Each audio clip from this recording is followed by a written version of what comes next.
Good afternoon, everyone. Thank you for coming today to, at least in my biased opinion, a very special Grand Rounds that we'll be having today. Today we'll be having members from the National Alliance on Mental Illness speaking about their lives and the work that they do. I'd like to give a brief introduction to why groups like NAMI are so important. And it really comes down to the idea that the burden of mental illness in society these days is largely unappreciated. I want to give you a few facts just to help orient you about how large this burden actually is. In 2004, in countries like the United States, unipolar depression, one single mental illness, is the leading cause of years of life loss due to death and disability. More than HIV, more than heart disease, more than diabetes. Worldwide, neuropsychiatric illnesses like depression account for 2.5 times more years of life loss than all forms of cancer combined. And if we're looking at the U.S., that number gets closer to 3 times as much. Despite the glaring need for care for mental illness, especially in the United States, funding for treatment and access to services are typically few and far between. And in such an environment, it's not surprising then that the greatest portion of care that's provided for individuals with mental illness and their families is not provided by the healthcare industry. It's really provided by the individuals themselves, their families, and groups such as NAMI that provide a critical support network. Today we're going to have the opportunity to learn more about this process through a presentation from a number of individuals affiliated with NAMI, one of the nation's premier mental health advocacy and support agencies. I want to keep my words brief because they're really the stars of today's talk. So I'd like to introduce our first speaker. Betty Siri has over 18 years' experience in the field of psychiatric rehabilitation and is a certified psychiatric rehabilitation practitioner. She is the program director for DK Advocates Incorporated, where she oversees the various grant-funded programs which provide job training, job development and placement, supported employment, supported education, and other employment services to people with disabilities. Previously, Betty was employed at La Frontera and was instrumental in the development of a comprehensive employment program for individuals with serious mental illness. Betty is a family member of a son with mental illness and also manages her own depression. She became involved with NAMI as a family-to-family teacher over 10 years ago and has also been a presenter for the Crisis Intervention Training Family Panel. Thank you for being here today, Betty.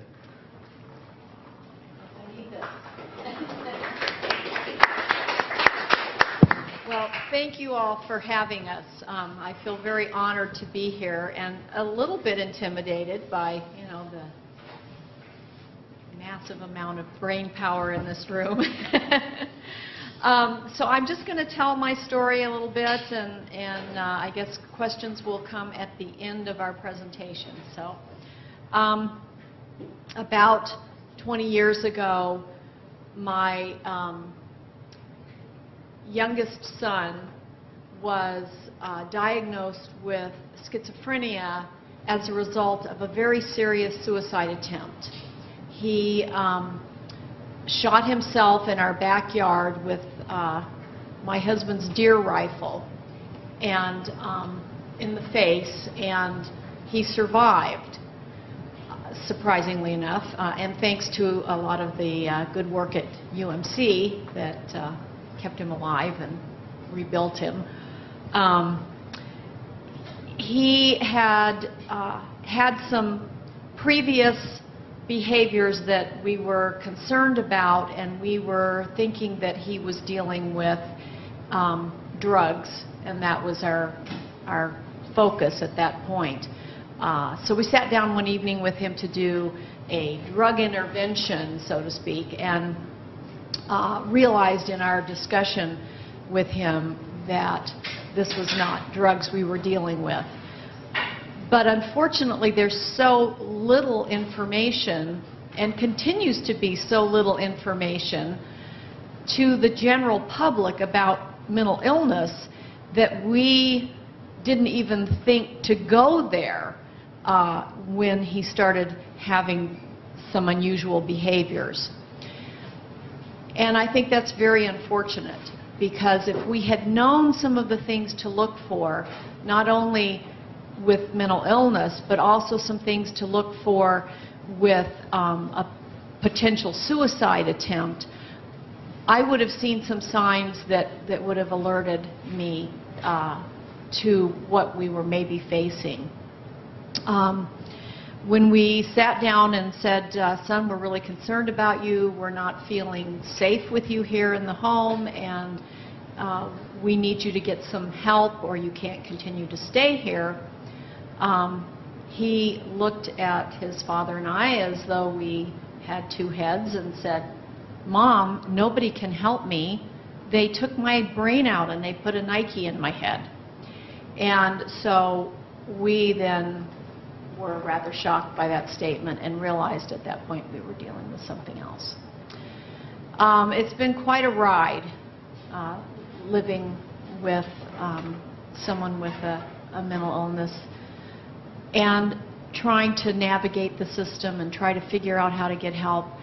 One of the reasons that my son actually was able to have his suicide attempt was because we didn't know what to do to get him into treatment, and I delayed by a few weeks because I was a full-time working mom and was going to have a week off from work for some surgery that was going to keep me laid up for about a week. And so I thought, well, that'll be a great opportunity for me to get on the phone and start figuring out what to do to get him into some kind of treatment, because I had no clue.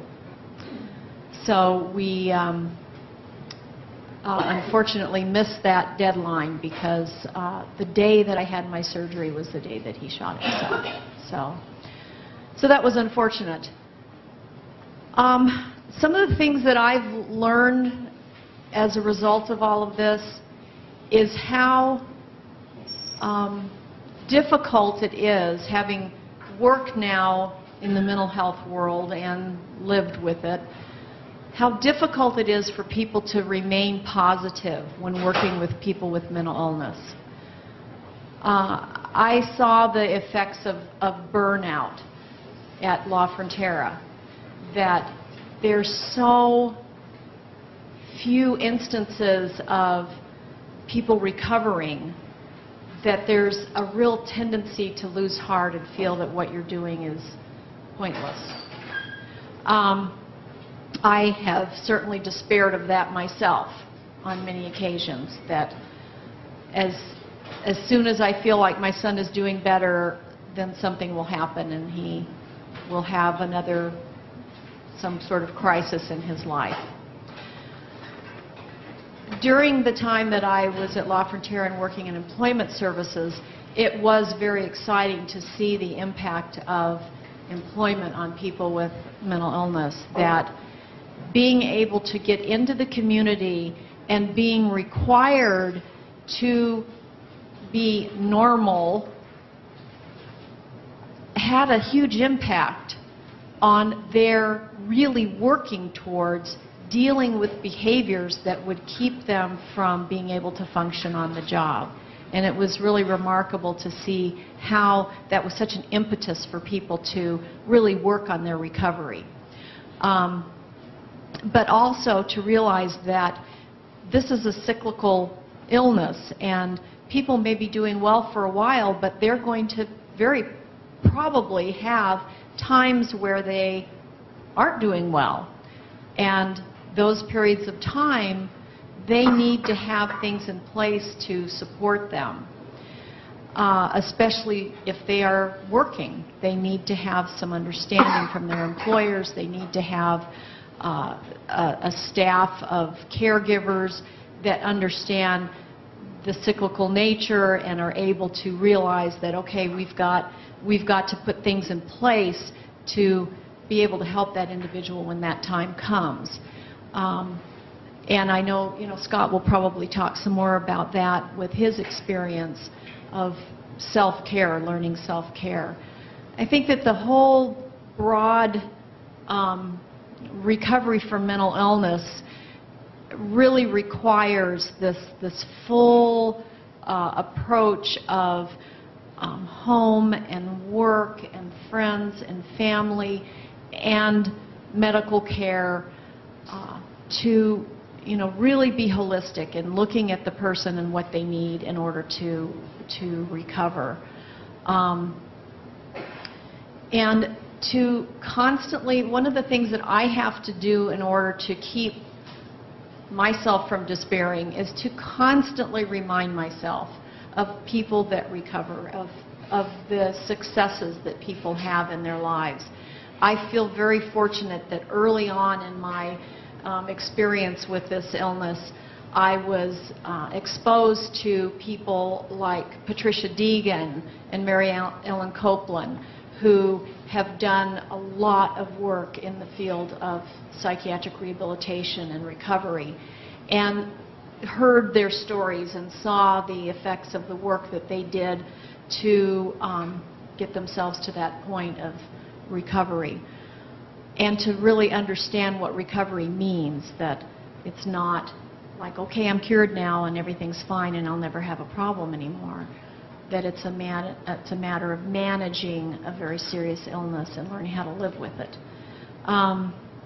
And so I feel very fortunate that I was exposed to that, so that I would have an opportunity to continue to have hope and to continue to believe that there were possibilities for my son and for the clients that I had. And so every time I would have somebody that I would start to feel like this person is never going to get me better, I would remind myself of the people that I knew that had been told that and had been led to believe that about themselves, and that refused to accept that diagnosis and did work very hard to get better. So where I am now is my son is doing relatively well. He's not in any kind of treatment and doesn't take medication. And I think that in part it's his history, age, time, just sort of learning how to live with his symptoms. I think that a lot of what he experienced did have some exacerbation due to alcohol and drugs, but he continues to live in a world that's filled with anxiety, and where his reasoning ability is just very diminished. But he functions okay otherwise. And so I continue to just, feel encouraged that he will be able to find some joy and happiness in his life, and be able to possibly have some future that can be positive. So that's probably the synopsis of my story very quickly. So I'll pass this on to Scott, and he can share his. So I guess word from the doctor. Thank you, Betty.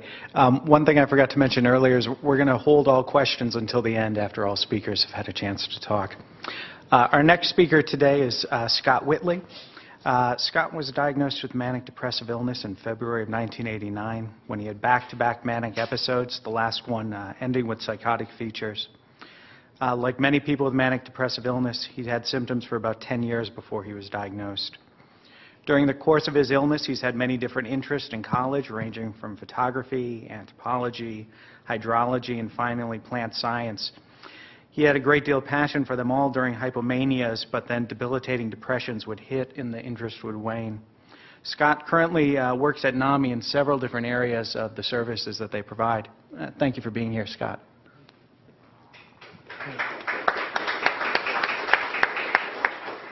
Yeah, like I said, I was diagnosed in '89, but before that I had a pretty nice ride with hypomanias that started drifting into depressions, and the depressions became more and more predominant. And like with many people with mood disorder, I presented to the psychiatrist at the university with symptoms of depression.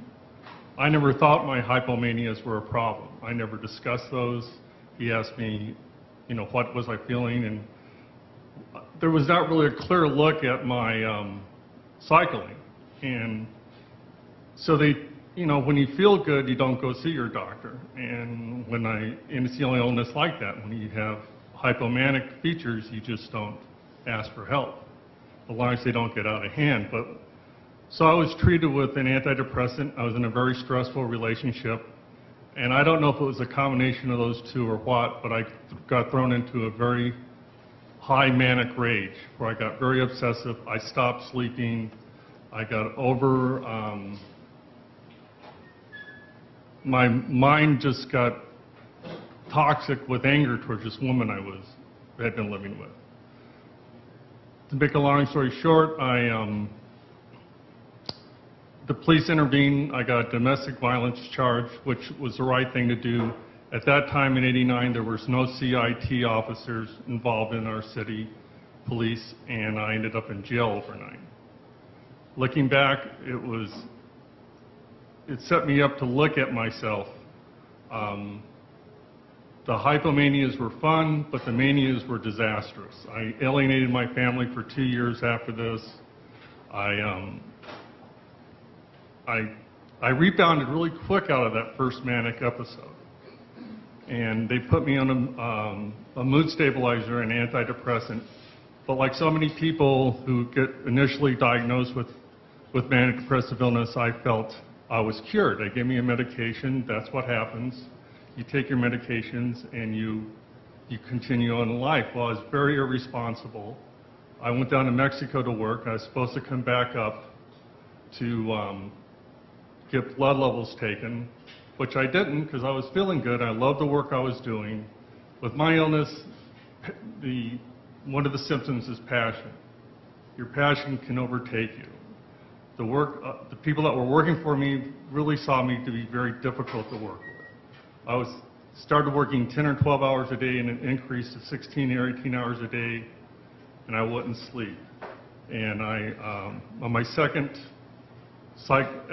manic episode in Mexico, I went manic with psychotic features. I was seeing things. In short, I destroyed the whole project I was working on due to not being educated with my illness. Looking back, my decisions could have been different, but I also have diabetes, and that's a very easy thing to monitor. I take a blood stick. I see where my blood sugars are. I can adjust my medications for that. With my illness, it has to be learned to observe yourself or have loved ones around you observe you and give you feedback. I found being alone with an illness like this is very difficult. That support is very critical. Family members, friends, anything that can give you feedback to look at yourself in a clear way. Because it's not your brain that's being affected, it's your mind. And you see things in a non-realistic way. Like when I was psychotic, I thought Thomas Jefferson was talking to me. I was a big Jefferson fan. He was an agriculturalist at heart. Anyway, and when I was working down there, I moved the greenhouse from where it was supposed to be. I started changing the whole project, and then I blew up into manic rage at one of the people and barely got out of there before I got arrested.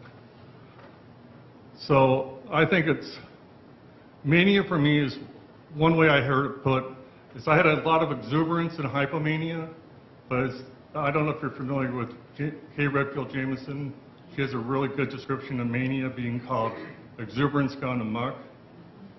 And that's what it was for me. I mean, my passion turned into psychotic features. So I've been living with it. I got back on medication and became responsible for that, but it wasn't just medications that kept me going. Fortunately, the medications kept my manias under control, but I had recurrent bouts of depressions. They were very tough to treat. And what the medications were, and I'm still in this analogy from somebody, but medication is sort of like the lifeline to keep you afloat, but support and education will help you get responsibility to get you to shore, to get you to take, because having mental illness, at least in my feeling, is a responsibility. You're not asked to have it, but if you don't take responsibility for it, it just doesn't work.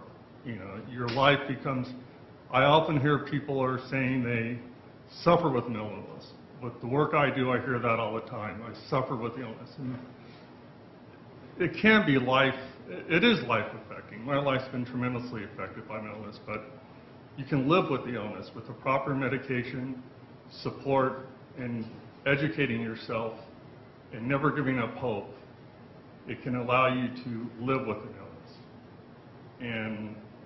And as I answer phones and give people resources and advocate for them, and I hear parent after parent saying, my loved one's suffering with bipolar illness or manic depression, or they're suffering with schizophrenia, and it hits real close to home, so I always try to keep a wall up in a way, to keep an objective view. But my experience was never to give up, and I work closely with a psychiatric nurse practitioner now, and it was not only medications, it was the right medications that made the difference.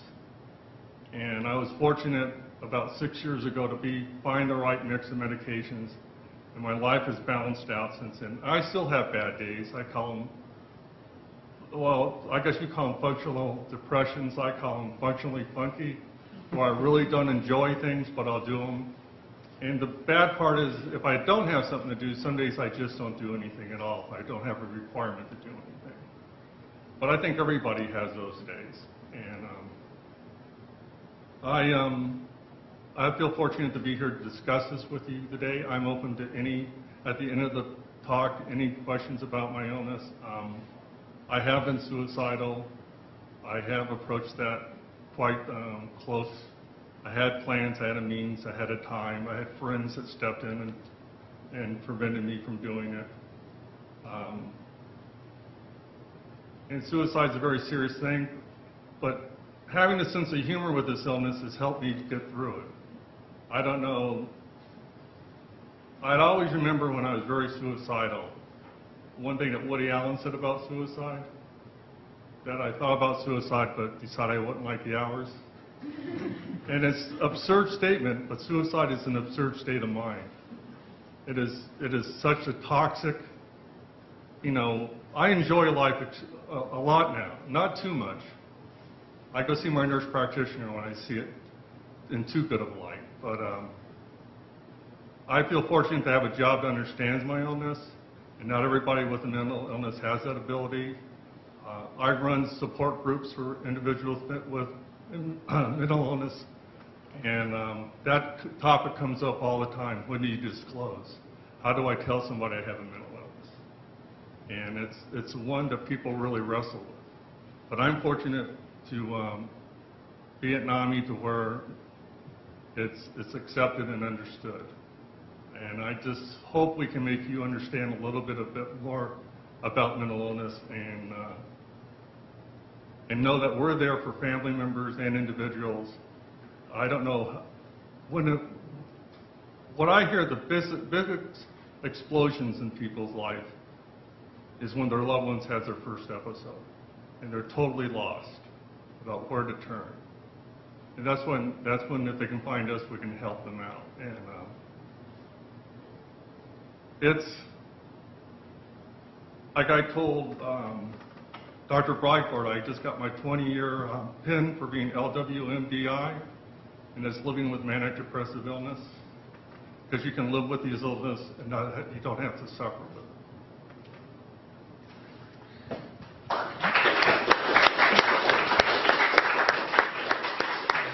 Thank you, Scott. Our final speaker today is Clark Romans. Clark has been a family member of NAMI Southern Arizona since 1997, when he was elected to the board of directors.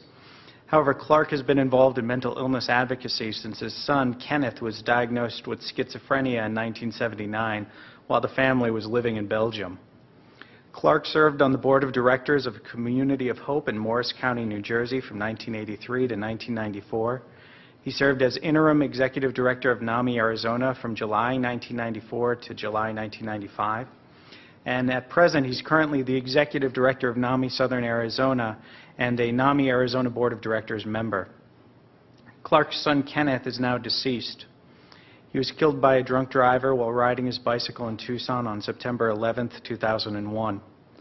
Clark is still involved in NAMI because he believes that the stigma that plagued his son should be eliminated. Clark is a chemical engineer who worked in industry for many years and owned and operated his own businesses before devoting himself to his work at NAMI. Thank you, Clark, for being here today.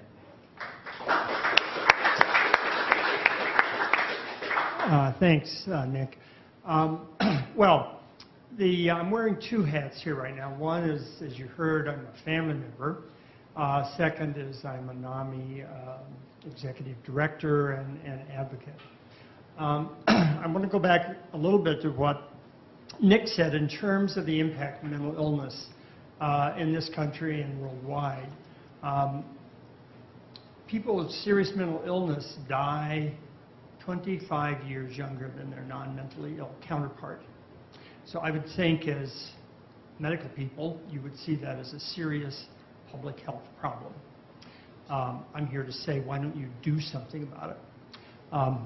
That's somewhat facetious, but you know, you're the people that deal with these things. And we, as family members and advocates, kind of come along later.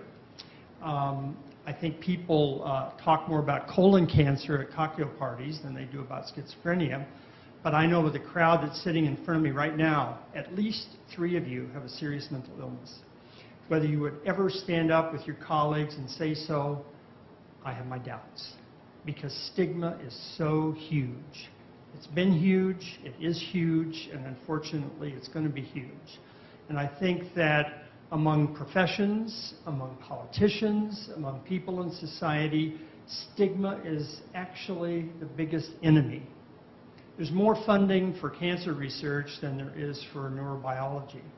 Why is that? You know, it's not quite so popular. I mean, the brain, if you look at, Leonardo da Vinci started this problem. If you look at his painting, The Anatomy Lesson, everything's open, the arms, the chest, the legs, not the brain. Of course, it wouldn't have done much good because in those days we couldn't tell much about what was going on in there. And we still have difficulty. So this is an understandably difficult illness. It's hard to know what's going on in the brain. The only way to figure it out, as Scott said, medication's a lifeline, but the psychiatrists who have to prescribe them can only do so by looking at people's behavior, getting feedback from them and their family members. So it's a tough one to treat. And I agree with what Scott said, that medication's not the only thing. I call it the three-legged stool of medication, if needed, which it usually is, psychosocial therapy, which is tough to get, and a support network, whether it's your family or your friends or whatever. And I know that Nick Brightboard's just finished a grant. He was sort of still in a swoon about it. But to look at the impact of early intervention and early psychosis, you know, why is it that family support helps people do better? So it kind of is illustrative of the fact that the brain may be connected with the rest of the body. Although we, in a funding sense, here in Arizona and a lot of other places, have decided to carve out money to treat behavioral problems and have the rest of the money treat medical problems. So somehow the brain's not medical, I guess. But so a lot of things about the society, a lot of things about professions have made treatment of mental illnesses intractable.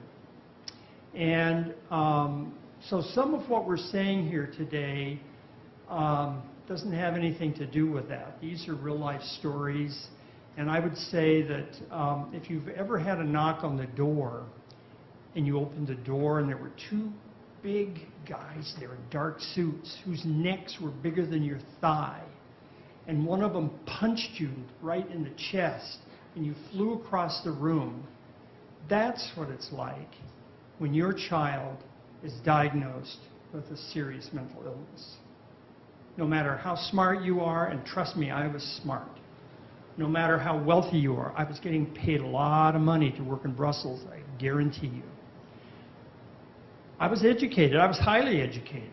In fact, maybe even more than some of you, amazingly. But you know what I knew about schizophrenia? Diddly squat. Couldn't even spell it, let alone know what it really meant. So we know so little about these illnesses as a society and particularly as individuals. All of us at this table are members of a club we do not want to belong to. And guess what? We have a lifetime membership. Because these illnesses do not go away, or at least you all haven't figured out yet how to make them go away. I'm very hopeful about nanobots coming in and fixing brains at some point, but we're not there yet. So the real world impact of either getting a diagnosis or having someone you care about get a diagnosis turns your world literally upside down. As Betty said, she waited a week till it was convenient to deal with her son's mental illness. I guess my family was lucky. We got a call from the school counselor at the American School of Brussels that said, "Hey, Clark, you better come down because we think Ken ought to come out of school for a while." I was like, what? Well, eventually, a week later, after we got a diagnosis of schizophrenia, my wife had to say to the doctor, "What's that mean?" And he proceeded to tell us in kind of in medical terms what that meant, but we didn't really get the message of what it meant for many years. And as Nick said, the people who really provide the care for these individuals are the family members or the individuals themselves. Because the system we've created and maintain or don't maintain is not really terrific about providing the continuity of care that's really needed for people with mental illnesses to function successfully in our society. And of course, the press has a propensity to report things like what happened here in Tucson on January 8th, and not talk about people like Scott Whitley, who has become responsible for his illness, who gets up most days and is able to do his work at NAMI and help people with mental illnesses.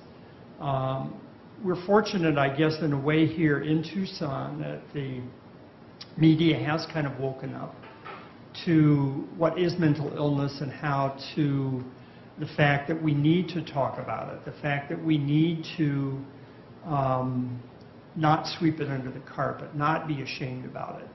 I mean, I don't expect the three of you in here who do have a serious mental illness will immediately stand up at the end of this talk and say, "I'm one of them." That won't happen. Although, surprisingly, when I've given this talk sometimes at Kiwanis meetings or Rotary meetings, I have had people stand up and say, "Yeah, I'm one of the 4 in the group. I have bipolar disorder." Now, whether their colleagues knew it or not, I'm not sure, but being able and willing to disclose the fact that you have a mental illness is not easy. People would rather have leukemia or anything else rather than a mental illness, because even though professional groups represent the most highly educated conglomeration of people that there are, especially in the medical field, supposedly understand things to a greater depth as far as human condition is concerned, are actually probably the most afraid to tell their friends or themselves that they actually have such an illness. Why is that? You know, are you afraid you're not going to become the department chair, or that your colleagues wouldn't allow you to do some kind of procedure or conduct some sort of therapy session if they thought you had a mental illness? There shouldn't be any confusion about intelligence versus mental illness, but maybe there is. So it's just a challenge right across the board for society, for teachers in schools, for parents, for individuals with these illnesses to accept their illness, to have the insight to understand that it's an illness like any other. You know, my son is deceased, as Nick said, so he doesn't have to struggle with it anymore. But the indignities, I think, that Ken suffered were not right. I mean, Ken was taller than me, smarter than me, better looking than me, more athletic than me. He just had a shitty disease. And his behaviors, because he had audio hallucinations, made people not understand him, not accept him, make fun of him. That's not right. You know, if he'd had leukemia, people wouldn't have been doing that. If he had a big growth on his neck, people wouldn't have been doing that. But somehow we like to mock people who are different. And it's hurtful. So that's why 30 years later, actually 33 years later, I'm still involved with mental illness issues. That's why we're here talking to you today, and that's why people like Nick Brightboard and other people in this room, not at this table, are on the board of directors of organizations like NAMI. And that they realize that we need to do more than just do brain research. We need to do education. We need to make people across the spectrum aware of mental illnesses, that they're treatable, that people live with them, and that families are doing the heavy lifting, and we need a little help. So that's why this background here is sort of a silent promotion of the next NAMI event, which is coming up October 8th. It's what we call Unmasking Mental Illness. It's a celebration of recovery for individuals who have mental illness. It's a fundraiser. It's a silent auction. We have a great speaker coming, Mark Weber, who's the communications director of SAMHSA. We have a couple other speakers that will make it a fun evening. So we're always, like any other nonprofit, scrambling for a few bucks to keep our programs going, and there's some flyers out in the hall there that talk a little bit about our programs. So that's my story, and I'm sticking to it. So I think we're done, and we can have some questions.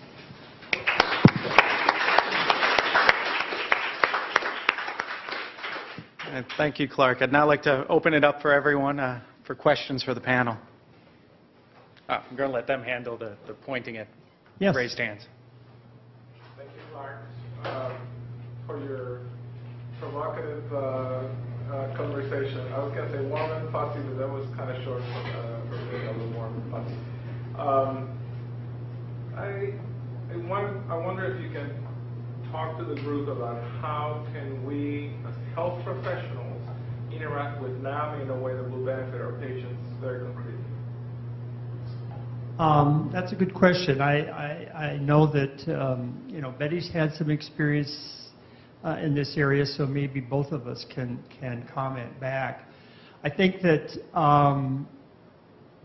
one thing that I think health professionals can do is see NAMI as an ally, not as an adversary. Even though we do advocate for services, particularly when we're dealing with the public mental health system, we are dealing generally with family members. So they're the other part of the equation. Most health professionals are dealing with the individuals that have the illness, and there are concerns often about things like HIPAA, and sometimes the clients that they are serving as health professionals don't like mom, don't like dad, don't want anything about them told to the parents who may be the problem in the mind of the individual.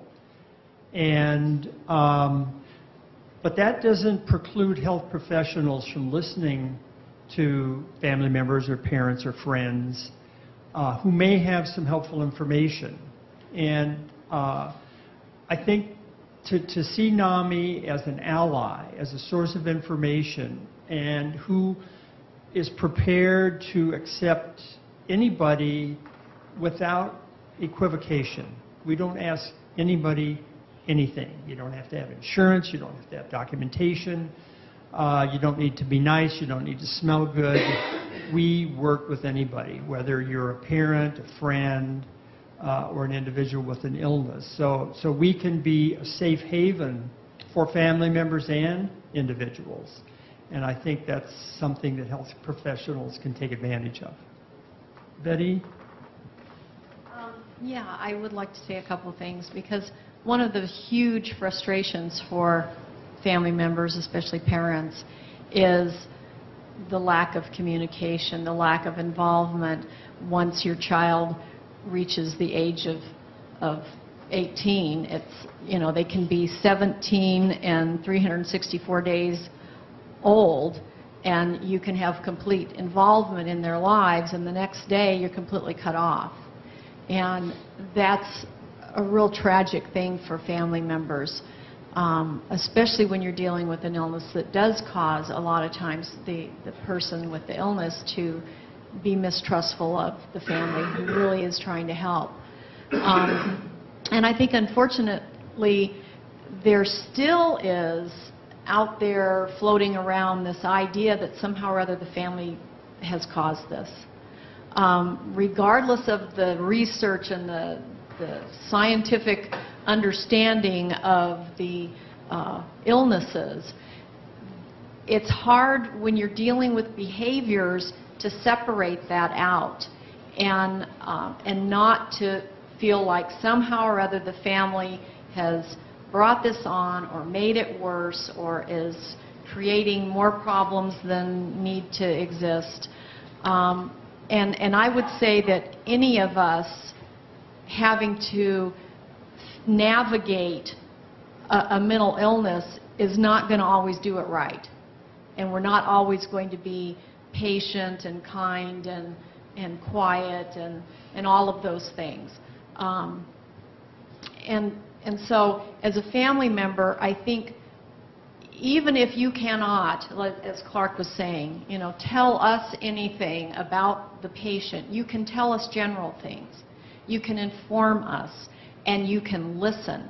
Because if you ask questions that are general, that will allow us to share information, or just listen when we want to share information, you're going to learn a lot that you might not otherwise know. For instance, you know, Scott is the classic example of the person that's, the person that's, you know, when he's manic or hypomanic, the world's great, we don't see a doctor. But when you're in that deep depression, now you're going to see the doctor. And a lot of times, that information about those hypomania episodes doesn't come out until the person is in Mexico about to get arrested. But the family could probably have told you about that. So I think that involving the family is very beneficial, not only to you as the person that's trying to help the individual with the illness, it's also beneficial to the family who's trying to make sense of this and trying to figure out how to navigate through this world. And it's also beneficial to the person with the illness, because you're going to get a fuller picture.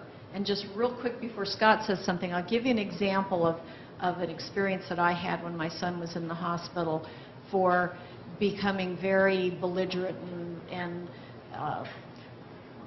potentially violent.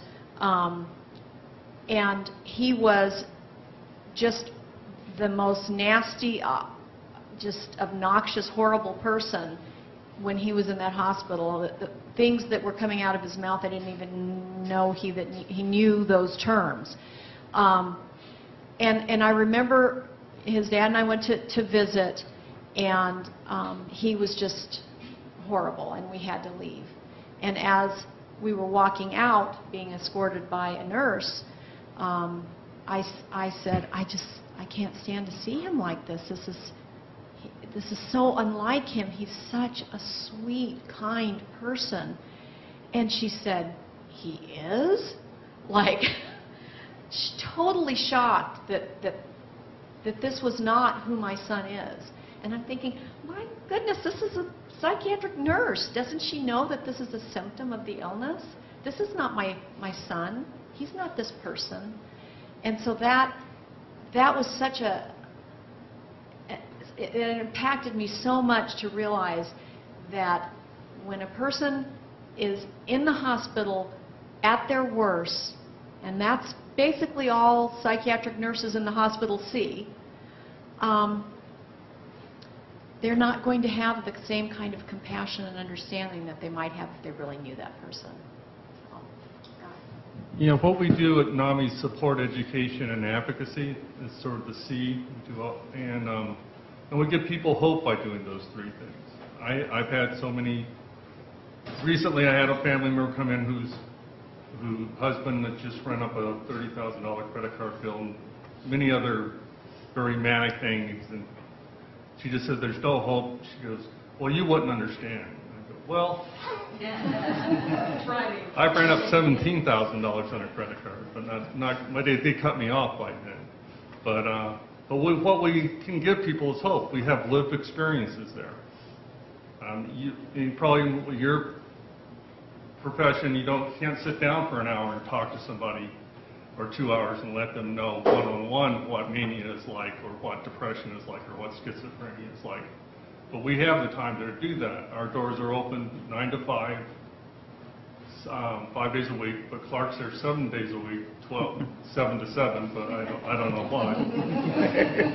But we're there 9 to 5, and we pick up the phones and answer questions and set up appointments, or people walk in the doors, and we can give hope. And during that initial explosion, people are looking for hope. And that's what they need to know, that this is an illness that can be treated. And support is so important. And that's what we try to do there, is to give hope. Okay, way in the back. Mr. Romans, this is really to you. The county just spent approximately $100 million to improve care for the mentally ill of Pima County. That included a separate psychiatric hospital that has no more beds than the former psychiatric hospital, and a crisis residential center. The question is if you had $100 million and you were going to improve services to the severely mentally ill of Pima County, would you have done the same thing, or would you have done something different with that money? To answer it in a simple way, I would have done exactly the same thing, because I've been working on that project for the last 8 years. Given the fact that mental illnesses, serious mental illnesses, are the leading cause of lost time hours in this country, calculating approximately $80 billion a year. I think 100 million is kind of a pittance. Now, let's say what goes on in the Crisis Recovery Center is unique in the United States. That's only part of the complex that was built. But the citizens of Pima County voted in a bond issue in 2006 to allocate the money to do that. So it wasn't Pima County, frankly, that spent the money. It was me. It was you. It was the people sitting at this table. We elected to do that. And I think the fact that we have denigrated people with mental illnesses, not just for 10 years or 100 years, but since thousands of years, because there's cuneiform tablets that talk about madness. So I think we've ground these people into the earth long enough. So I think having a state-of-the-art facility like the Crisis Recovery Center, where anyone can walk in, where anyone can be triaged, where anyone can receive stabilization, and ultimately, if needed, transferred to the Behavioral Health Pavilion for inpatient psychiatric services, and a place where law enforcement or any first responder can take people rather than taking them to jail, which is often where they take them because it took too long for people to wait in the emergency room of hospitals, and the law enforcement officers are not willing to do that. So it was cheaper in their terms in time to take people to incarceration. I think that facilities like we've just built are needed everywhere. The Los Angeles County Jail is the single biggest psychiatric hospital or holding tank in the United States, and the Pima County Jail is not far behind. So I think it was long, long, long overdue. And we've spent tens of millions per year for decades. So I think it was a good bet. Thank you. Lady in the blue was, you had your hand up? I was just going to say an easy way for people, if they want to get involved. Stephanie Nami is, I'm a child psychiatrist, and I was punched in the chest when my son was 9, and so I'm a family member and a child psychiatrist and a board member of NAMI. And just so you know, remind people that the department has a NAMI Walks team, and actually a couple of them. And NAMI Walks is the big fundraiser in April, and that's a really nice way to be out there and meet a lot of people that are involved in treatment and involved in a lot of people who have mental illnesses. And and the child psychiatry awesome ambulance did actually out fundraise for Francisco's team in 2010, but 2011, but I don't know for next year. So both Francisco and I will be annoying you come February, March, and April, and that's a really participating in NAMI Walks is a really great way to kind of start getting to know a little about the organization, getting to know a lot of people that day, just meeting a lot of people who are involved in the mental health community and recovery community too from Pima County.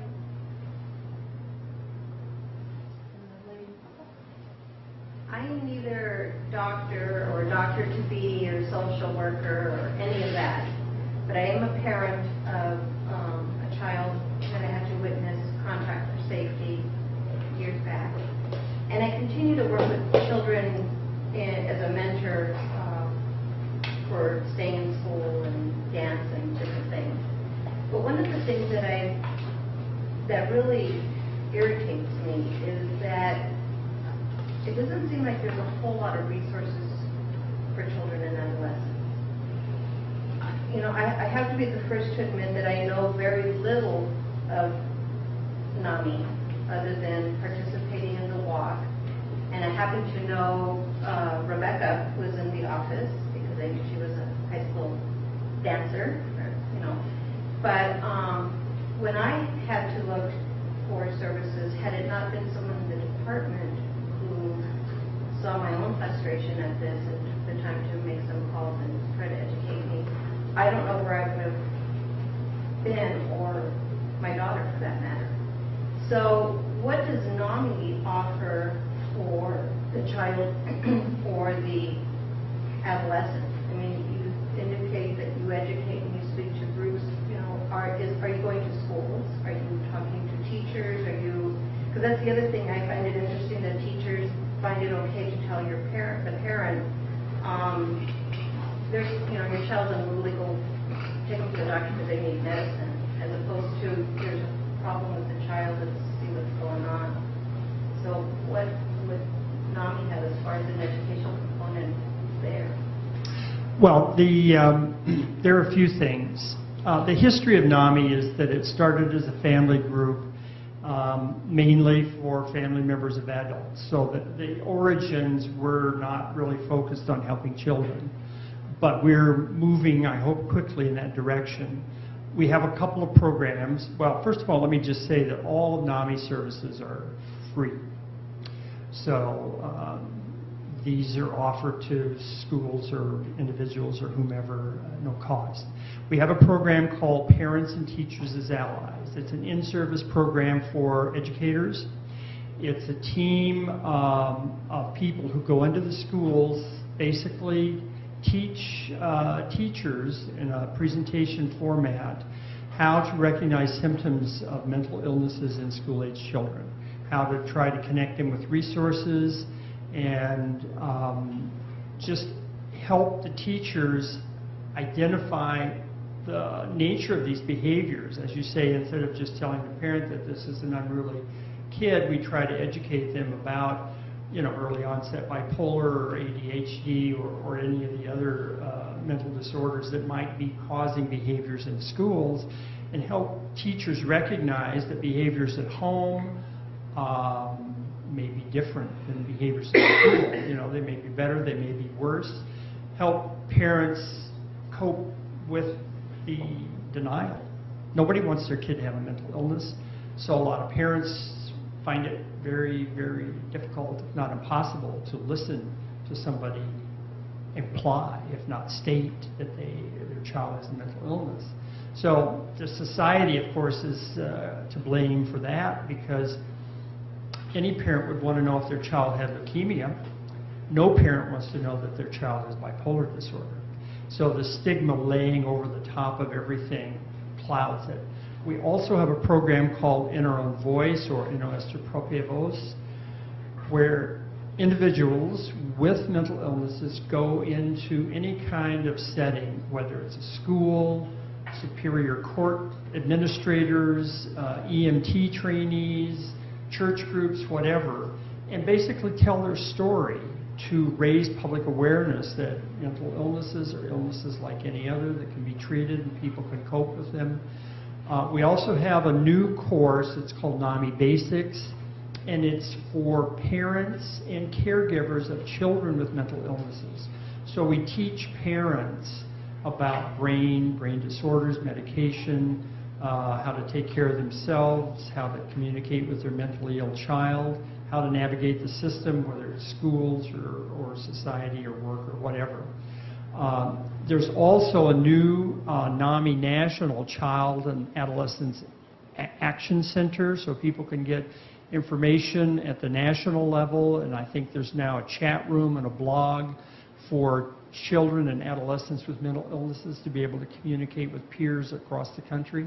So those are some of the things that we're doing right now, and we hope to, expand that. We'd love to have a support group for adolescents, and we're working with South Point High School to try to establish a support group at the high school level, because this is where a lot of these illnesses first manifest themselves.